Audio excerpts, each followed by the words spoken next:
Par quoi commencer les travaux de rénovation d'un appartement?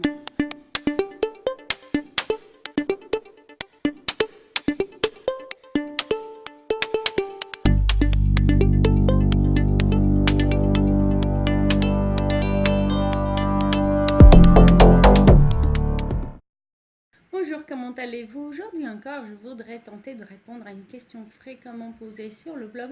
Par quoi commencer les travaux de rénovation d'un appartement?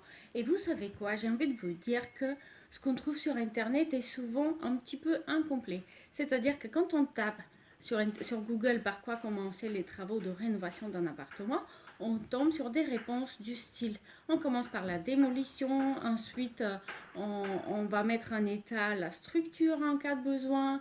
Ensuite, on va, par exemple, poser l'isolation thermique. Ensuite, on va faire les doublages, poser les gaines, etc., etc. Qu'est-ce qu'on oublie d'après vous là-dedans? C'est important. On oublie l'étude. On ne peut pas commencer les travaux sans savoir ce qu'on va faire. Donc voilà pourquoi j'ai envie de répondre d'une manière un petit peu différente. On commence les travaux de rénovation par établir un cadre budgétaire pour les travaux. Donc on commence par aller voir son banquier et connaître sa capacité de financement. Ensuite, on commence par faire une étude de l'existant et établir un cahier des charges pour le projet, c'est-à-dire identifier quels sont les besoins et identifier quels sont les objectifs. On ne peut pas se lancer dans les travaux sans savoir avec précision ce qu'on a besoin et envie de faire. Ensuite, une fois cette première étape préliminaire réalisée, on a besoin de savoir si notre intention de projet est faisable, parce qu'il n'est pas rare à ce stade-là de se rendre compte, par exemple, que la capacité de financement est insuffisante par rapport à vos ambitions. Voilà pourquoi, vous voyez un petit peu pourquoi il est important de se poser ces questions à l'avance. Si vous vous étiez lancé dans les travaux et qu'à mi-chemin, vous vous rendez compte que vous n'avez pas l'argent pour terminer. Ça serait embêtant, n'est-ce pas? Voilà pourquoi il n'est pas très bien de sauter des étapes et en particulier de sauter l'étude. Donc une fois cette faisabilité confirmée, il faut faire procéder à une étude de projet. L'étude de projet, elle aussi, va avoir des étapes. Donc on va avoir l'esquisse où on va mettre en avant différentes propositions pour votre projet de rénovation d'appartement.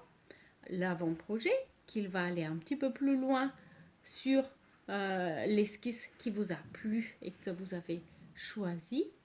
Donc c'est à cette étape-là qu'on va faire des demandes d'autorisation s'il y a besoin, donc auprès des services d'urbanisme ou alors auprès de la copropriété, puisqu'il y a certains travaux pour lesquels vous êtes obligé de demander une autorisation. Et pour terminer, à la fin, on va aller vers le projet détaillé qui va permettre de consulter les entreprises.